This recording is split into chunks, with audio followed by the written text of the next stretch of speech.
أعوذ بالله من الشيطان الرجيم.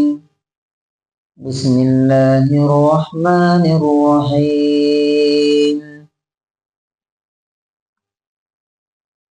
لقد كفر الذين قالوا إن الله هو المسيح ابن مريم وقال المسيح يا بني إسرائيل اعبدوا الله ربي وربكم إنه من يشرك بالله فقد حرم الله عليه الجنة ومأواه النار وما للظالمين من أنصار.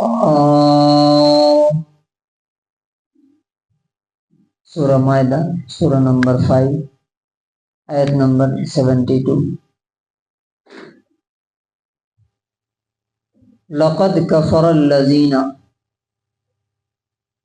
بے شک یقیناً ان لوگوں نے کفر کیا. کن لوگوں نے؟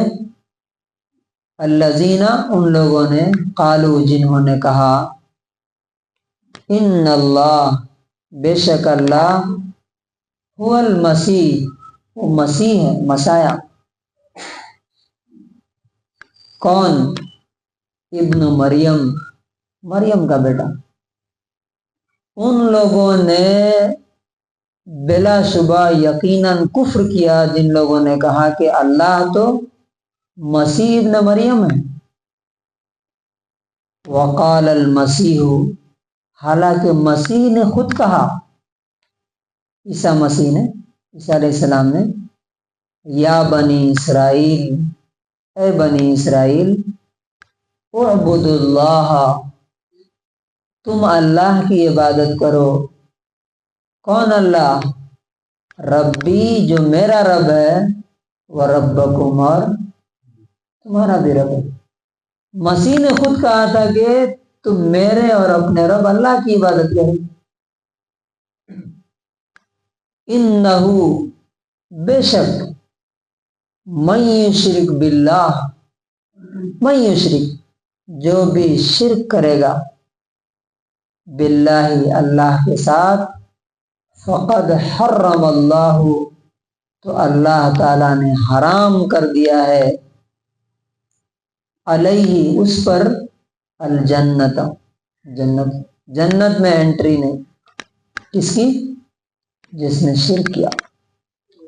ومأواہ، اور اس کا ٹھکانہ، اس کے رہنے کی جگہ، النار، آگ اور جہنم. وما للظالمین، اور ظالموں کے لیے، پاپی یعنی اس طرح کے ظالموں کے لیے، شرک کرنے والوں کے لیے، یہاں ظالم سے مراد شرک کرنے والے، من انصار، کوئی بھی مدد کرنے والا نہیں ہوگا. اس کا انگلش ٹرانسلیشن ہے، They have certainly disbelieved who said, Indeed Allah is the Messiah, the son of Mary, while Messiah has said, O children of Israel, worship Allah, my Lord and your Lord.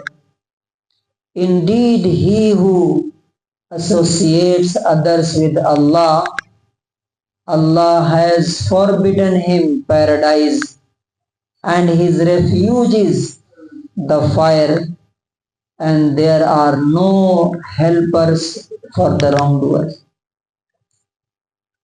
تو اس آیت میں ہمیں سیکھنے کے لیے کیا ملتا ہے؟ ہمارے لیے کیا لیسن ہے؟ شرک سے انسان کو بچنا. اب بہت سے لوگ سوچتے ہیں کہ ہم تو شرک نہیں کرتے ہیں، لیکن اللہ تعالیٰ نے قرآن میں ایک جگہ کہا، وَمَا يُؤْمِنُ أَكْثَرُهُمْ بِاللَّهِ إِلَّا وَهُمْ مُشْرِكُونَ، اکثر ان میں سے جو ایمان لاتے ہیں وہ شرک کرتے رہتے ہیں. شرک کی 4 موٹی قسمیں ہیں.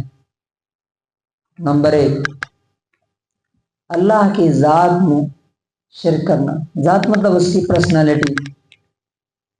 ذات میں شرک کیا ہے؟ جیسے عیسائی کرتے ہیں کہ عیسیٰ علیہ السلام اللہ کے بیٹے، یعنی اللہ کا بیٹا، بیٹی، بیوی، باپ، یہ سب اگر مانتا ہے تو اس کی ذات میں شرک ہے، کیونکہ یہ سب لوگ کس سے نکلے ہیں؟ اب جیسے میں ہوں تو میرا بیٹا میرا حصہ ہے نا، تو یہ ذات میں شرک کہلاتا ہے، یہ سب سے بڑا شرک ہے۔ اس کے بعد صفات میں شرک، اللہ کی جو کوالٹیز ہیں کسی انسان کو وہ کوالٹی دے دینا۔ فار ایگزامپل اللہ کی ایک کوالٹی ہے السمیع، سب کچھ سننے والا۔ اب میں کہوں کہ غوث پاک بھی سب کچھ سنتے ہیں، کہیں سے ہم دعا کریں، ہاتھ اٹھا دیں تو وہ سن لیں گے، تو یہ کیا ہے؟ اللہ کی جو کوالٹی ہے، جو ٹائٹل ہے، ہم نے کس کو دے دیا؟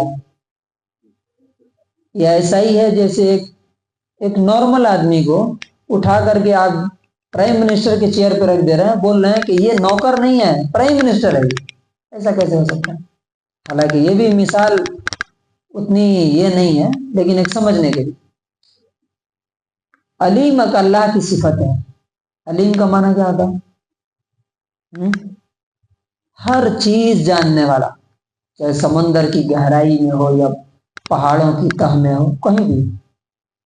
اب اگر میں یہ بلیو کرتا ہوں کہ محمد رسول اللہ صلی اللہ علیہ وسلم بھی پیچھے جو کچھ ہوا، آگے جو کچھ ہوگا، ابھی سب کچھ جانتے ہیں، تو یہ کیا ہے؟ اللہ کی صفات اور کوالٹیز اور اس کی ایٹریبیوٹس میں شرک ایسوسیٹ کرنا۔ تیسرا شرک ہوتا ہے الوہیت میں۔ الوہیت کا مطلب کیا ہے؟ عبادت کے لائق صرف اور صرف کون ہے؟ اللہ تعالیٰ۔